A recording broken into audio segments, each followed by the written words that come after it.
Good day. Today we'll talk on this web lecture about some of the challenges faced in disasters. We're no stranger to disaster anywhere in the United States, and particularly in San Diego, there have been events in the past few years to indicate that the possibility of disaster is often not very far away. The objectives of this lecture are: what are some characteristics of likely disasters? What are surgeons' responsibilities in those disasters? And what can we do to better prepare for an emergency? It's important to understand that the standard of care as defined by organizations such as JCAHO may have to be replaced by the sufficiency of care during a surge in response to disaster. Supply and demand, or the definition of medical surge capacity, basically indicates that surge capacity is an additional capacity to deal with a sudden, unexpected upturn in demand. The ability to respond to an increased demand or decreased supply, or both an increase in demand with a concurrent insufficiency in supply. And this can happen in disasters where you can suddenly have an increase in the number of patients and a decrease in the facility and the amount of staff available. The current way that hospitals are run using a just-in-time supply capability means that infrastructure, human resources, and material are basically provided at just the last minute and with just enough to meet the demand. While this is cost-saving for routine operations, it's not conducive to generating surge capacity. Incidents such as the subway bombing in Madrid, in which 312 injured patients arrived in one hospital over a 2.5-hour period, indicate that the types of disasters and incidents that can occur today can severely stress any hospital. The example of the Tokyo subway sarin attack, in which there were 5,000 casualties produced in one morning in Tokyo subways, is an example of a type of chemical attack by terrorism which can be extremely difficult to meet in terms of demand on hospital resources. Natural disasters have the double-edged capability of both causing an increase in demand and also affecting facilities, in which the hospital itself may become a victim of the disaster. We're told by federal and state authorities that response from the outside may take as long as 72 hours or more. Therefore, it's important that hospitals be able themselves to sustain a surge for a period of 72 hours. The idea that someone is going to come and help us within the first day or two is actually likely not to be true. One of the most alarming scenarios is that of pandemic influenza. A current estimate is that 191% of current non-ICU beds would be required for inpatient care. 461% of current ICU beds would be required. Almost twice as many ventilators would be required as currently used, and that is assuming that there would be a 25% attack rate. In planning a medical surge, certain assumptions should be made. About 1/4 to 1/3 of the workforce will be absent. The surge demand is going to occur in the context of continued delivery of basic health care services. Other patients who are not affected by the disaster will still require care and will still show up. And we have to also remember that federal and state resources may be available for 72 hours. Forward movement of patients is frequently impossible. Sending the patients to other facilities is very difficult unless this has been previously arranged.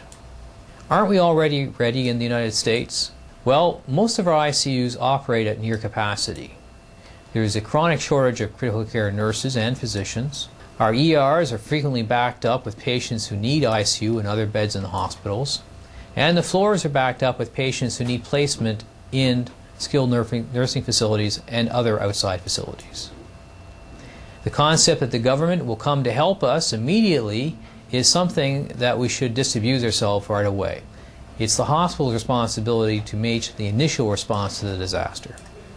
Sometimes we're asked, haven't we learned how to do this by now? Well, reports such as the 9/11 Commission, Katrina, and other incidents indicate that this has not yet been the case, and although our disaster response is improving, there is always room for improvement. By definition, resources will be overwhelmed. It will not be business as usual. There also may be unusual mechanisms of injury or diseases, things such as blast injury, chemical, biological, radiological, nuclear, or explosive effects, or bioterrorism. Unusual diseases may present. The hospital itself may be damaged or a target. It may lose certain utilities such as power or water. And the providers themselves are affected. They may have to evacuate, or they may be affected by the disaster primarily, in which case they will not be coming to work. During a disaster, the workers themselves have to know how to protect themselves. During the SARS epidemic in Toronto, about 42% of the victims were actually healthcare workers who became infected while at their workplace. One SARS patient walking through this emergency department over a 45-minute period managed to infect all of these people, most of whom were healthcare workers. The concept of business as usual can be seen in these certain incidents. On the left, during the SARS attack in Toronto, the North York ICU, you see people going to the highest level of precautions simply because initially they were not aware of what they were dealing with.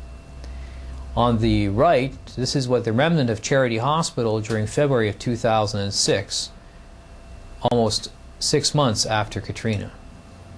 The surge plan is the plan to increase resources in response to a large increase in demand. It's important to understand what your surge plan is, where you can find it, and how you can generate up to 30% extra capacity in your hospital immediately.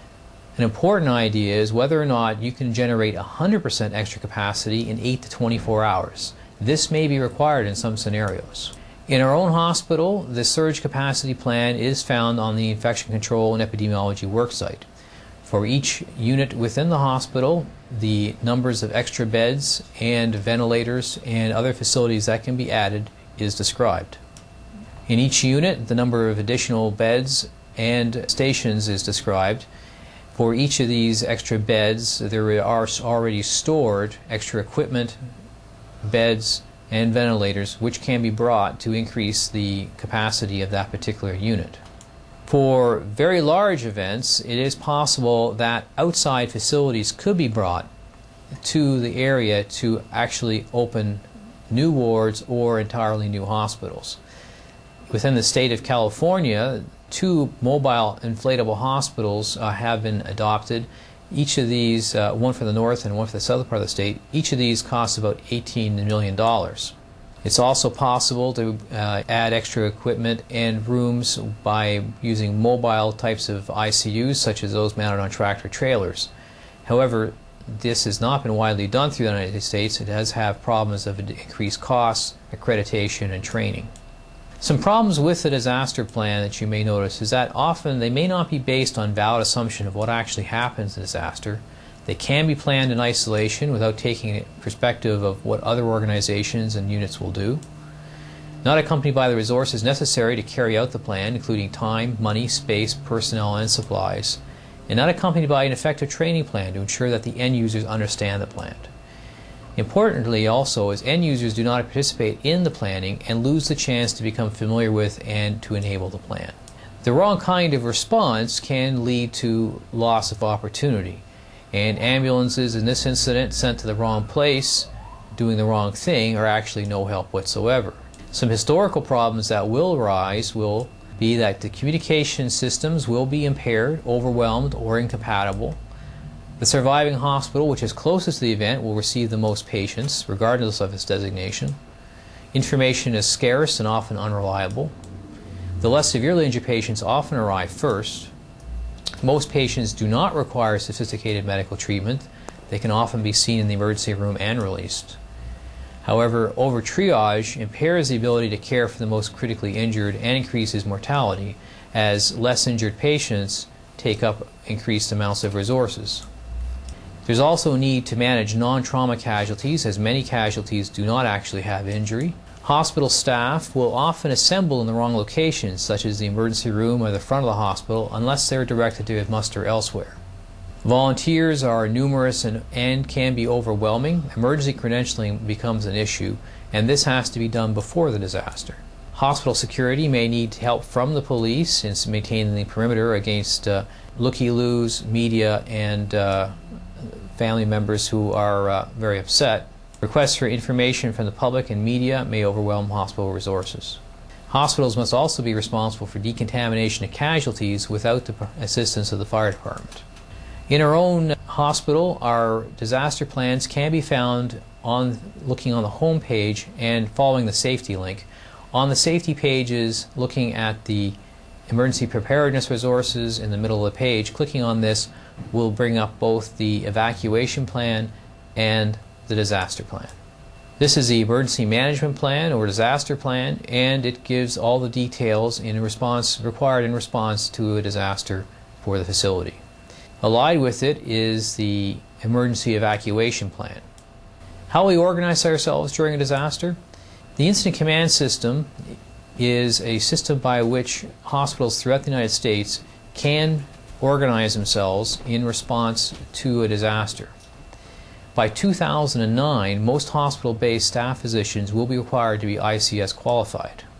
The incident command system is called HICS for hospitals. It's also known as the Hospital Incident Command System, and it has to be compatible with a system called NIMS or NIMS, which is the National Incident Management System. It's a national standard under NIMS, formerly also known as HICS or the Hospital Emergency Incident Command System. And during the disaster, the CEO can turn over the management of the disaster to an incident commander. The incident commander has a staff, and for the purposes of physicians, we are working under the operations branch. The Incident Command Center is basically a place where all the key workers within the incident can meet and operate the hospital on a real-time basis.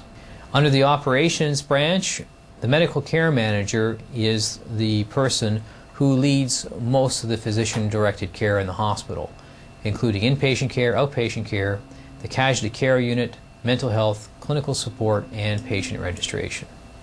Most of us in the trauma and surgical worlds work under the inpatient care. However, we may also be assigned to the casualty care unit, which may be providing direct care to victims of the casualty as they arrive.